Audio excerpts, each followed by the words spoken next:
I'm not going to pretend that I know anything about trucks other than that they're big, they're blind, and they go vroom, but it's surprisingly pleasant to pretend to be a truck driver. Seriously, I really wish I could just take an entire month of my life off to do nothing but drive around the virtual landscape. I genuinely think it might be a good stress reliever.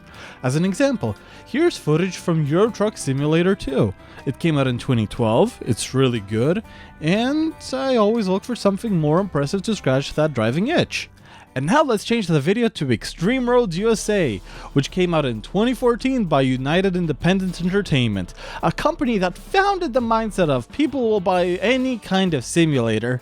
Let's start printing money. Because of that, they spent like 3 weeks, a month tops, making very early concept demos of games and shoved them out on Steam. Quality assurance be damned. That's basically the entire premise of Extreme Roads USA in a nutshell. It's an extremely early prototype. Well, it could have been a great...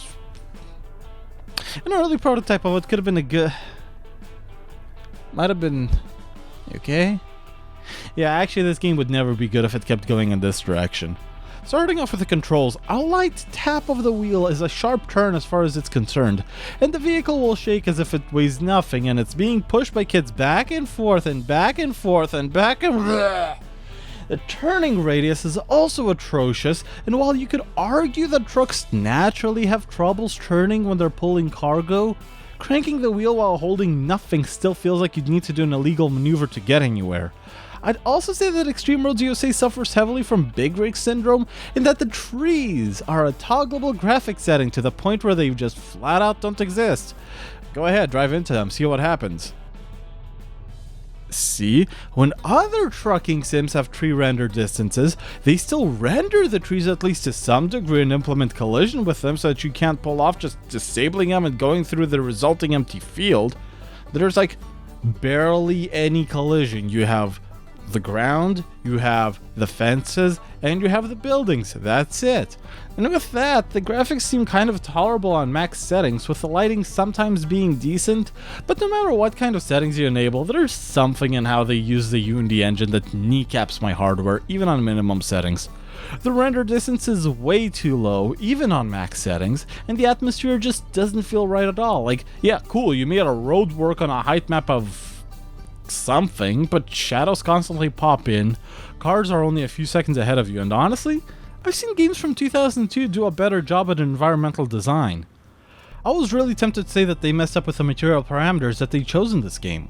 The reason is, anything that looks remotely chrome is trying to reflect everything like it's under a thick layer of wax, and uses the same hyper-reflective cube map regardless of what's happening or what time of day it is. I thought that they messed everything up until I accidentally bumped into a gas station and realized that the entire truck is actually made of tinfoil.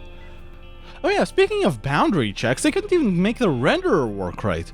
While I had to make the game run in the window to get it to record, Extreme Roads USA didn't even try to hide my mouse cursor. Trying to play the balancing act between having a camera that looks where you want it to and not having the mouse appear in my gameplay was a bigger challenge than the game itself. And this game, it sure is a challenge. I wanted to go and try it to at least get some semblance of progress, but at one point I hit a vertical slope that a real truck would have no problem going over, but I guess it's impossible for this game. Looking around made it obvious that there was no way I was gonna pass a slight curve, and I just quit the game from frustration given by the fact that it's literally unwinnable if you end up here. These are the kinds of bugs that you would have found via ad hoc gameplay, instead of trying to find the hardest and most obscure edge cases, and it's despicable that this is sold like this.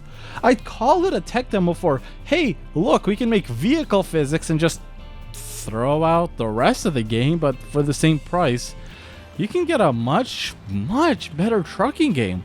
Or, if you wait for a sale, you can get Euro Truck Simulator 2 for half the price of this. What would you rather buy, Euro Truck Simulator 2 or this? It's not a fair comparison. And before I forget, let's just talk about the music. It's all licensed tracks that I'm sure are gonna get my channel flagged for copyright infringement. They took a bunch of royalty-free music, converted it to OGG, dumped it into the game. Alright, good enough. Let's just make a little MP3 player. I mean, I don't care about losing monetization because I'm too small for it anyway, but still, maybe that's the extreme part of the game. It's like, hey kiddo, good luck reviewing this sack of shit because it'll be taken down for copyright infringement. Or maybe the extreme part of Extreme Roads USA is convincing anyone to install this on their PC. And so this hot mess gets a your winner runner-up for the whole everything. Some games try and fail. This one, you guys didn't even try at all, and you still failed to go over the bar that somehow fell down into the basement. UIG, you know what? You're on my list. I've played several of your games released around this time, and they've all effectively showed me that you're trying to become the next Stellar Stone with such janky, unplayable garbage that I don't think your games deserve to be pirated. The biggest and most confusing thing that I've noticed, however, is that you've been releasing your newer games to consoles. Are they any better than this? I mean, I sure would hope so, because those games retail for like $30 each, and I can't afford them right now. But don't forget, I'm always watching. Always watching.